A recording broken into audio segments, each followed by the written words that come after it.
Hello guys, how are you? Ça va, la forme? Tu vois, je suis revenu de suite, tu vois, j'apparais, je réapparais, tu vois.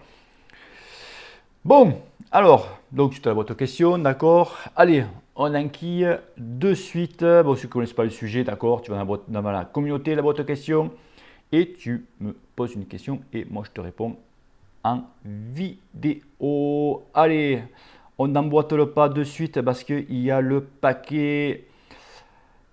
Padin, dit Laurent, bonjour, je m'appelle juste Pichon.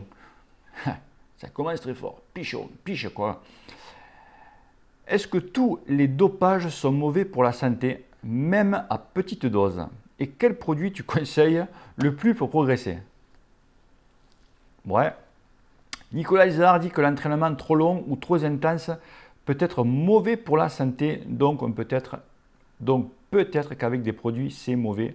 En plus, il paraît que faire le Tour de France sans dopage, c'est moins bon pour la santé qu'avec un dopage bien dosé. Alors pour ceux qui ne connaissent pas Nicolas Elzéar, il fait des vidéos sur YouTube. Pareil, lui c'est son travail, d'accord. Lui il propose des programmes d'entraînement, c'est payant, c'est son job, d'accord. Euh, donc, donc tu me disais, donc le dopage est-il mauvais pour la santé? Tout dopage est mauvais pour la santé. Tu prends un cachet d'aspirine, c'est mauvais pour la santé. Eh ben oui.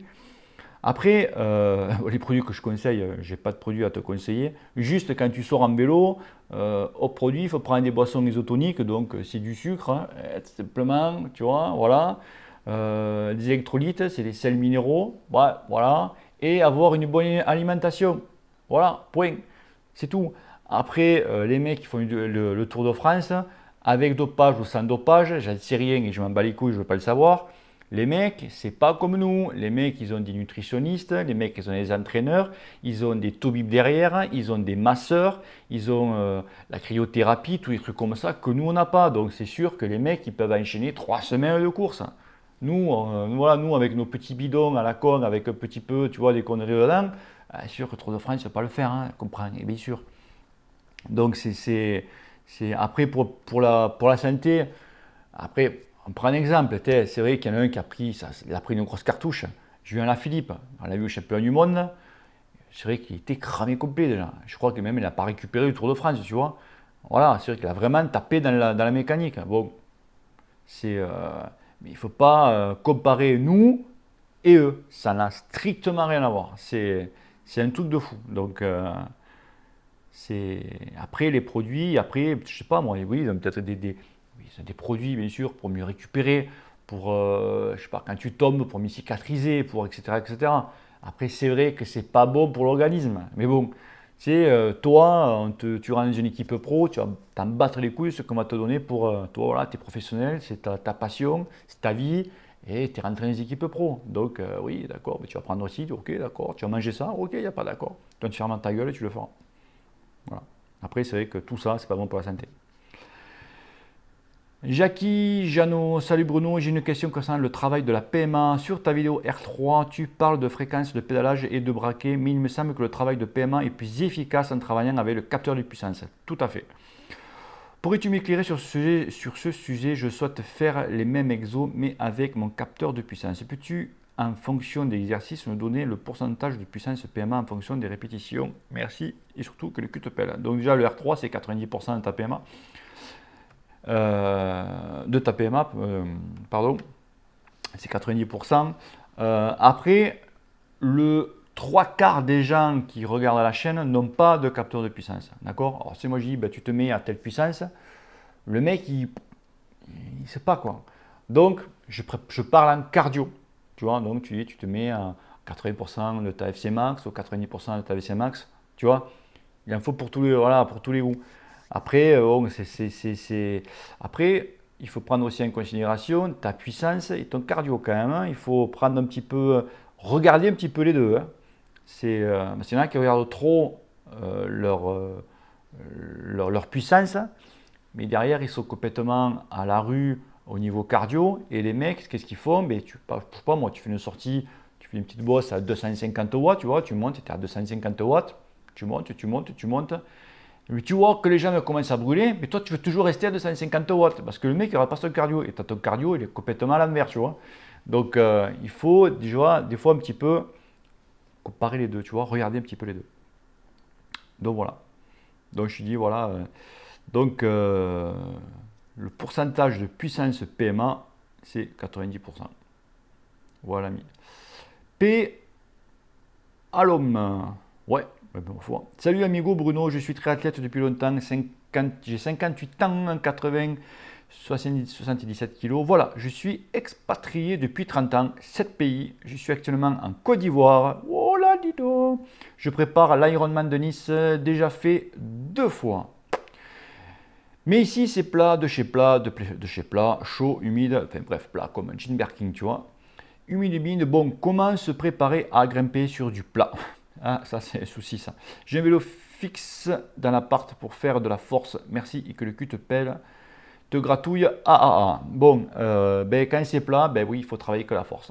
Voilà, il faut faire que ça, comme si tu simulais une pente en fait. Voilà, travailler la Corse, il me faut péter un plomb. La force, ben, tu peux faire voilà, des séances de 3 minutes, 3 minutes, 5 minutes, 5 minutes. Après, des fois, tu varies à 10 minutes de force avec 10 minutes de récup. Ça fait long. Hein, mais voilà, c'est pour ben, t'entraîner à voilà, tu vois, faire de la bosse. Quand c'est plat, plat, plat. Tu vois, donc c'est la merde ça. Hein. Allez, ensuite, Emmanuel Dogliani, à Gorrier. Et le Bruno, puis des questions sur ce qui, selon toi, est le mieux et pourquoi les bidons ou le sac à eau? Merci pour ton retour et que le cul te pèle. Pour nous, c'est plutôt les bidons, garçon. Les sacs à eau, comme on est penché, il part souvent sur le côté. Déjà, c'est plus lourd. Ok, tu peux prendre plus de flotte. D'accord. Si un camelback, tu vois, tu peux monter jusqu'à 3 litres d'eau dans un camel. Après, c'est sûr que les mecs qui font des grosses sorties, ouais, peut-être qu'un sac, c'est bien, mais bon, c'est chiant quoi, à porter. En plus, ça te fait mal là. Voilà, t'es pas à l'aise. En plus, ça te fait transpirer dans le dos. Par rapport au VTT, que VTT, tu n'es pas couché, tu es plus droit sur VTT. Donc, tu as le sac à dos, il tombe bien. Tu vois? Voilà, tu vois la différence. Donc, bidon, bien entendu. Sinon, ils seraient tous avec des camels, tu vois. Olivier Darmon, bonjour Bruno, c'est le cousin de Belgique. Un grand merci pour ta réponse précédente. Du coup, j'y prends goût et je t'en repose une. Eh ben, tu grattes, ta raison. En fait, je me prends un peu la tête sur ma préparation de la saison prochaine. En clair, je fais Liège-Bastogne-Liège le 26 avril. Distance 147 km, quasi 2002 D+. Puis j'enchaîne 3 autres cyclos du même tonneau fin mai, début juin. Que dois-je faire à partir de maintenant? De l'endurance tranquille, puis fin février, puis j'attaque alors la force, le seuil, la PMA de février en avril, tout en continuant l'endurance où je mets déjà maintenant, style alternance endurance-force. J'ai d'ailleurs un challenge en vue qui est de passer de plateau 46 à celui de 50. Merci d'avance, Olivier.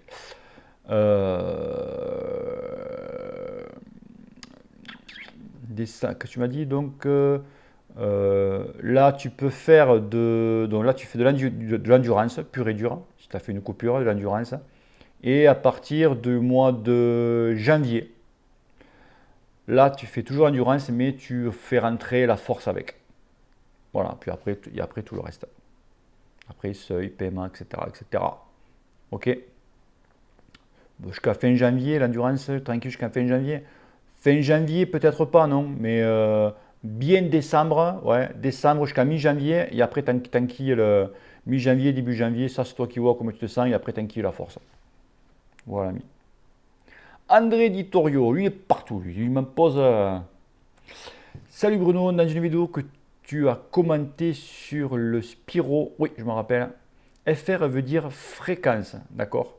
À 20, je travaille l'endurance, 40 FR la vitesse, 1 minute à 20, 1 minute à 40. Je peux faire aussi 2 minutes à 20, 2 minutes à 40, 3 minutes à 4 minutes, 5 minutes, etc. Ensuite, en pyramide, 1 minute à 38 FR, 1 minute à 20. Pareil que l'exo du premier, 3, 4, 5, etc. Ensuite, retour au calme, 2 minutes à 15 FR. En tout, je travaille l'endurance, force et vitesse. Amélioration du temps du récup durant un exo intermittent, intense répétition de sprint. Améliore la performance des athlètes de cyclisme. Augmentation de 12% de la capacité respiratoire. 12% de VO2 max. C'est énorme quand même. Hein. C'est monstrueux même. Moins de lactate, on récup plus vite que d'autres cyclistes sur n'importe quel sport sportivement. Vittorio André de Bastia. Ben ma foi si tu le dis. Donc pour ceux qui s'intéressent au Spiro, allez voir sur internet. Vous verrez de quoi parle notre ami. Marie-Laure, oh une gentille dame. Ça change de notre copine Floriane. J'espère qu'elle aussi c'est pas une centrale parce que... Bonjour Bruno, je roule solo depuis quelques années. J'investis dans un home trainer pour pouvoir m'entraîner cet hiver.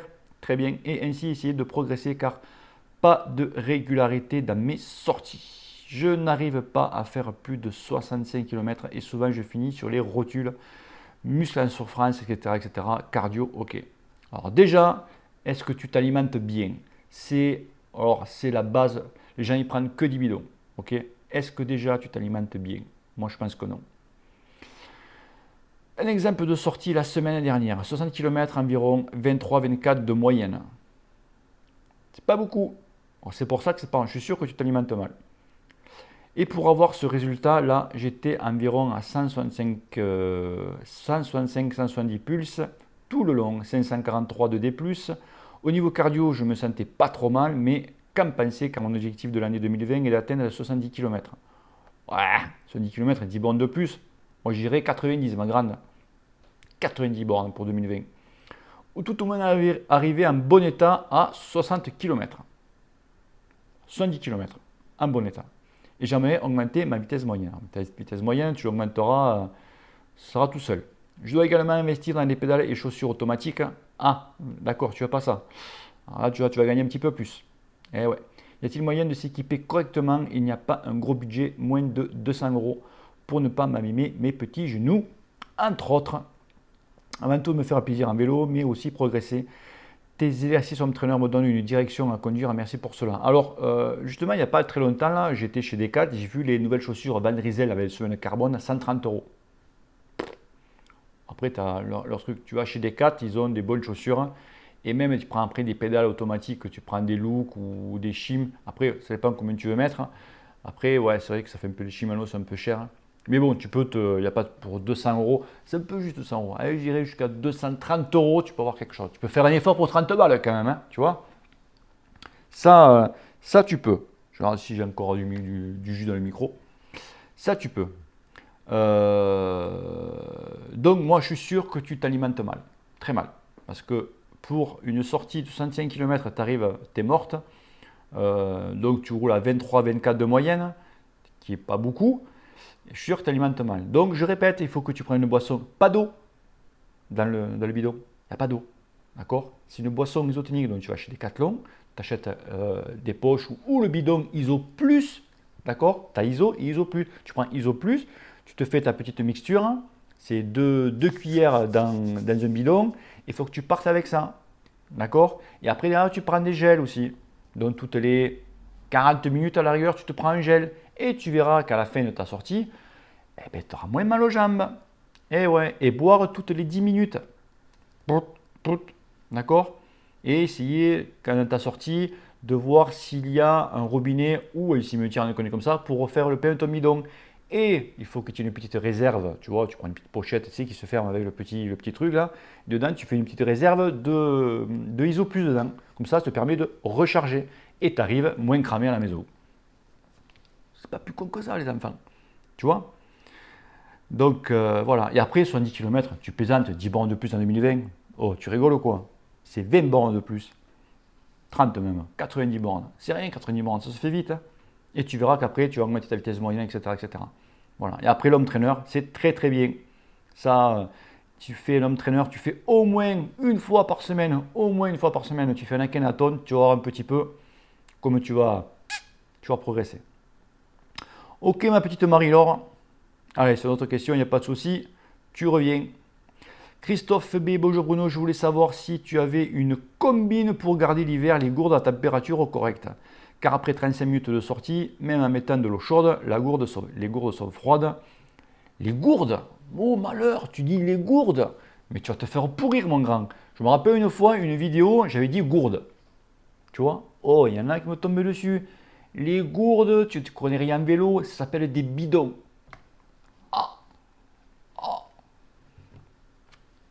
Oh, les mecs, des fois, vous êtes vrillés complet. Des fois, je crois que des fois, il y a les fils qui se touchent, tu vois. Donc, je rectifie. Donc, les bidons à température correcte, car après 36 minutes de sortie, même en mettant de l'eau chaude, les bidons sont froids. Et je pense que ce soit de boire trop froid, c'est pas bon de boire froid, oui, à part attraper la cagagne. La cagasse dit, mais moi je dis la cagagne. Allez, bisous à Florian et que le cul te pèle. Ben ça, il n'y a pas d'astuce, mon grand. C'est comme ça, c'est comme ça. Hein. Donc tu bois frais, de ne pas te mettre une grosse ration, tu vois, parce que sinon, tu as les dents qui pètent aussi. Ça, malheur, ça, on ne peut rien faire. Hein. Mimi 974, bonjour Mister Bruno, mon Swift ne se connecte pas à mon ordi, enfin, oui, mais la résistance de mon entraîneur ne change pas, mais le simulateur fonctionne bien, que je dois faire, merci d'avance. Alors là, mon pauvre, des trucs comme ça, j'en vois tous les jours sur Face. Donc tu vas sur Facebook, tu as la communauté Swift France, je sais pas quoi, tu leur poses la question, parce qu'il y en a tous les jours de ça. Il y a plein de trucs. Alain Del, salut Bruno, je me suis inscrit au Rock Ardennes VTT 56 km pour 1006 de dénivelé. Que me conseilles-tu comme entraînement du classique endurance force PMA ou tu conseilles un entraînement plus ciblé? Sachant que je fais une rando tous les dimanches de plus ou moins 50 bornes et 2 entraînements spécifiques EP2I récup force gestuelle d'1 heure par semaine. Merci, que te pèle à tous. Qu'est-ce que tu veux faire de plus? Après, je ne sais pas si tu as un vélo de route, parce que tu ne parles que de VTT. À la rigueur, tu sais, tu as un vélo de route, tu peux faire beaucoup d'endurance. Par exemple, tu fais des sorties de 100 bornes sur la route. Comme ça, tu seras tranquille pour faire 50 km en VTT. Tu vois le truc? Mais après, si tu fais des sorties tous les dimanches, des randos tous les dimanches, c'est pas. Après, je ne sais pas combien dure ta rando, mais bon, tu feras. Ça va, quoi, je veux dire. Tu seras pas à l'ouest. Arnaud Corominas. Bonjour Bruno, j'ai une petite question sur l'entraînement Home Trainer à Kenaton. Je tuerai ce truc. Hein. Je le fais sur la plaque. Moi aussi. Voilà. Après, on fait comment? La cassette en fonction de ma FC. Ma FC monte très vite et je ne peux pas finir l'exo à 80% max comme je devrais. Je suis obligé de monter plus haut pour pouvoir atteindre le 100, 110, 120 RPM. Selon toi, dois-je forcer pour respecter le RPM ou plutôt respecter la FC? Ce qu'en fait, c'est que tu n'es pas capable de tourner les pédales à 120 et garder les 80%. Et c'est vrai que c'est dur. C'est que c'est pas évident ça. Et le reste viendrait au fur et à mesure. Merci pour ton retour, continue comme ça. Chaîne YouTube au top, merci à toi. Alors oui, c'est vrai que quand tu arrives à 100 tours, ben, tu as le cardio qui monte. Et c'est vrai que de rester à 100 tours sans avoir le cardio qui monte, eh ben, c'est très dur. Eh ouais. À la rigueur, tu peux monter à, allez, tu peux passer, moi je sais quand j'arrive à 110 tours, je suis aux alentours de 85-87% de ma FC max, d'accord? C'est pas grave, tu peux le faire, ça sera pas champion du monde, c'est pas un souci. Après les 120 tours, bon là par contre, là tu oublies le cardio, là tu essayes de donner ce que tu fais. Alors là moi je vais essayer justement donc la Kenaton, mais sur la dernière minute, je vais le faire bientôt là. La dernière minute, je vais faire donc 3 fois 20. Donc je vais faire 20 secondes à 120, 20 secondes à 130 et 20 secondes à 140. 140, je peux y arriver. Je sais que j'ai essayé de le faire. C'est hard. C'est très très très hard. J'étais monté à, je crois, à 138 les 30, pour voir où je peux y aller. Ah, je suis sûr que j'avais même des, je dis pas des vertiges, oui, si j'avais des vertiges. C'est qu'il était vraiment hard. Ouais, ben les cardio, allez, tu peux monter jusqu'à 85%, c'est pas grave. C'est pas grave. C'est pas un souci. Mais qui est dur celui-là. Hein. Ah, celui-là, il fait fureur. Jeune congoïde dynamique. Ok. Tu dis que si les poils faisaient... Ah d'accord, il revient lui. Tu dis que si les poils faisaient perdre en aéro, les pros rouleraient toujours en long. Mais justement, garçon. Ah, je me connais. Mais justement, garçon, aujourd'hui, les pros mettent tous des combinaisons à manches longues même pendant le Tour de France, pour éviter que les poils de leurs bras les ralentissent. Donc, on va parler plutôt de contre-la-montre, hein, d'accord? T'as qu'à demander à ton poteau Willy, peut-être que tu feras revenir le réel. Alors, garçon, oui, nous rappelle ton truc sur les poils. Donc, les pros, ils roulent donc, oui, avec des combinaisons contre-la-montre. Alors, c'est pas à cause des poils, comme tu dis. Je te répète que les poils, ils s'épilent pour, en cas de chute, pour pas les infections et pour avoir l'avantage pour mieux masser, d'accord? Alors, j'ai déjà dit là-dessus, hein, d'accord? Mais toi, tu fais une fixette sur les poils. Le problème en aéro, c'est pas les poils, c'est la peau. Et ouais, parce que la peau est pas parfaitement plate. Donc, on parle de centièmes, tu vois, ok, pour gratter. Regarde en natation. En natation, on est d'accord, c'est des bébés, il n'y a pas de poils, il n'y a rien, d'accord? Et rappelle-toi quand ils avaient leur fameuse combinaison. Tu te rappelles les combinaisons qu'ils mettaient, qui, que ça refaisait exactement la peau du requin et qui faisait tomber les records du monde les uns après les autres? Tu te rappelles de ça? Et que bien sûr ça a été interdit. Fada. Ouais. Donc c'est-à-dire que notre peau n'est pas parfaitement aéro. En fait, c'est un problème de peau, de notre peau. Et en vélo, c'est pareil. En contre-la-montre, c'est pareil. Ils ont les combis. Voilà, attention, ils ont les combis. Tu remarqueras en haut, en plein été, ils ne sont pas en long. Hein. Ils sont toujours en cuissard. D'accord? Cuissard court. D'accord? En long, oui. Mais c'est pour avoir une meilleure aéro. Mais c'est la peau qui emmerde en fait. Voilà, c'est pas les poils. Et puis les poils, en cas que tu aies un câble comme poil, le poil, lui, avec la vitesse, il va se tourner de l'autre côté, tu vois. Donc l'aéro, ça ne bougera pas trop. Hein. Voilà, à moins que tu sois velu comme un Yeti, mais je pense pas. Voilà, ami. Living Gaëtan, salut Bruno, que penses-tu des cintres plats ou aéro? Alors, c'est beau. Les cintres aéro, c'est magnifique. Ah ouais, c'est beau. Après, c'est efficace à partir de 35 km/h. Tu vois, un centre aéro. Après, c'est joli. C'est vrai que, voilà, après, un rond, tu sais, c'est tout aussi efficace, hein, tu sais. Mais après, c'est joli. Les centres plats, aéro et tout, c'est vrai que ça a de la gueule. Voilà. Mais le portefeuille, après, il fait la gueule aussi. Alice Ourate, hello Blue Nose, je trouve que le milieu cyclisme est en train de devenir extrêmement antipathique. Oula, il n'est pas content lui. Aujourd'hui, il n'y a plus que des dingos qui scient le cadre de leur vélo pour gagner 2 grammes et passer de 37 à 37,2 de moyenne horaire. Et voilà, c'est pas faux. Tu as le mec qui va te claquer 200 euros parce que le mec il a changé la potence, il a passé de l'alu au carbone pour gagner 10 grammes, tu vois. Ça, je suis d'accord avec toi. Je pense qu'il faut donc renoncer à la haute technologie dans le cyclisme qui amène le dopage, la laideur des compétitions de cyclisme, ouais, quand même, et l'obsession maladive pour le poids. Alors ça, oui, ça, c'est le numéro 1 des cyclistes. Le poids, voilà. C'est vrai qu'il y en a qui sont vraiment très, très, très, très maigres. Donc, ouais. Il faut le savoir. Qu'en penses-tu? Ben, je t'ai répondu, c'est vrai que bon, voilà, c'est vrai que le poids, voilà, ça, le poids, tu pourras faire ce que tu veux, c'est comme ça. Moi, ben, mon poteau Willy, comme il disait, à l'époque, quand les cours avaient fini, une course, n'importe quoi, ben, les mecs, ils jouaient, je sais pas moi, la console, des conneries comme ça, même dans les bus, ils rigolaient, tu vois, un petit peu. Maintenant, qu'est-ce qu'ils font? Ils regardent ben, des vidéos, ils regardent des trucs de nutrition, etc. Les mecs, ils sont calés que sur ça, que sur la nutrition, pour essayer de gratter, de regarder des produits, pouvoir perdre plus vite, etc. Après, bon, après, si un jour tu pisses bleu, ça sera ton problème. Hein. Mais ça, c'est comme ça. Mais ça, c'est la vie qui est comme ça, tu vois. C'est comme ça. Pour gratter, pour être un petit peu plus reconnu dans le peloton. Donc, tu risques de prendre des trucs qui sont pas très, tu vois, pas très corrects. Et automatiquement, bim. Voilà. Et moi, par exemple, j'avais fait l'acquisition d'un compteur de vélo. Je continue d'accord, sa question. Un compteur de.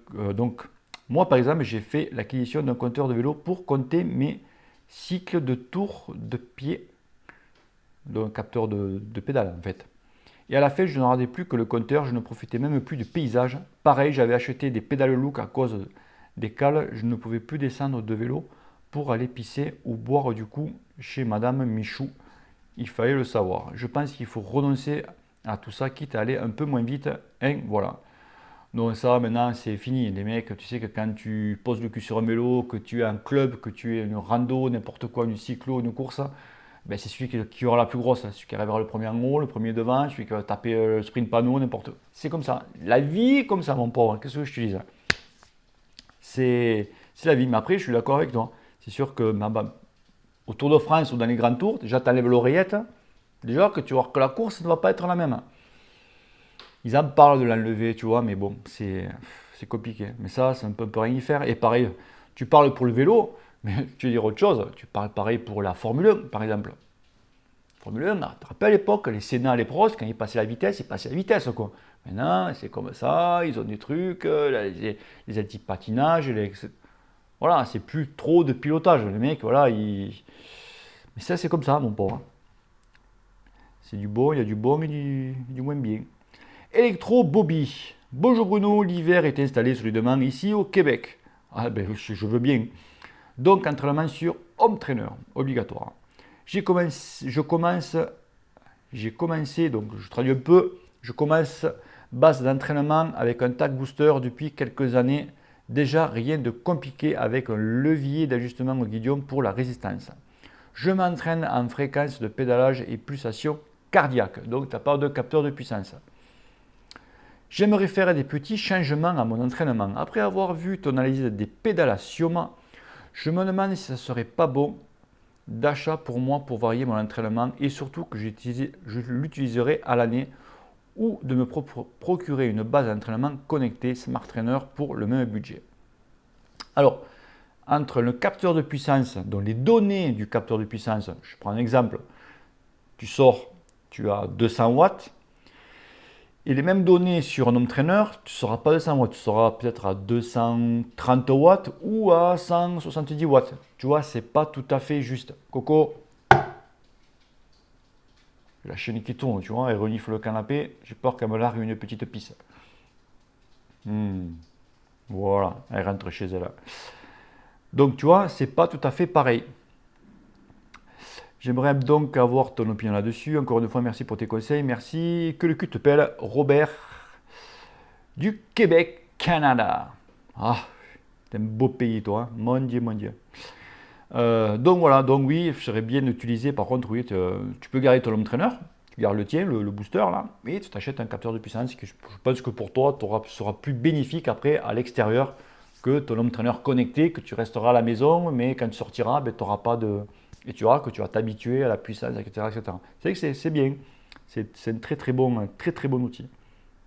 Tu vois, hier par exemple, j'ai fait une petite bosse, je me suis calé à 240 watts et je suis resté à 240 watts. Et c'est vrai que des fois, toc, hop, tu recules un peu, hop, il faut que tu remettes un petit peu la dose parce que, et c'est vrai que si tu n'as pas le capteur de puissance, tu ne le vois pas que tu es en train de reculer en fait. Donc voilà. Et le cardio lui reste toujours pareil, mais tu sens que tu es en train de. Hop, donc il faut remettre un petit peu de jus. Jean-Louis Lefebvre, bonjour Bruno de Belgique. Je dois m'y mettre 53 ans, 1m83, 120 kg. Les frites, ben oui, chauffeur de bus en plus. Boum. Alors putain. J'ai un GT Gravel en 105, 5034, 1136 avec une petite patte dérailleur, c'est possible. Ah bon? Avant 1132, mais la cote à 8%, c'était dur. Pneu 28 renforcé anti-puncture, donc vélo 12 kg. Ouais, anti-crevaison quoi. Dans les chambres, ok. Je fais des sorties une fois par semaine. Oui, par ton boulot, je me doute. 50 km, 20 km en moyenne à 400-500 de D+. Je suis sur la bonne voie. J'ai un home trainer. Que dois-je faire dessus? Ne me dis pas de pédaler, juste bien à toi. Merci pour ta chaîne et que le cul te pèle. Le problème des chauffeurs routiers, c'est que, enfin chauffeurs de bus, pardon, ou chauffeurs routiers, c'est pareil, j'en connais aussi, c'est que ben, vous n'avez pas trop le temps, quoi. Vous n'avez pas beaucoup de temps pour rouler en semaine, donc l'home trainer est ben, prioritaire. Donc pour toi, mon ami, déjà commencé donc 110 kg, garçon. Oh, je ne sais pas quel bus tu conduis, mais fais attention, quoi. 120 bombes, donc déjà nutrition, donc l'alimentation, le sucre, essaye d'oublier, tu vois. Ça, c'est la base.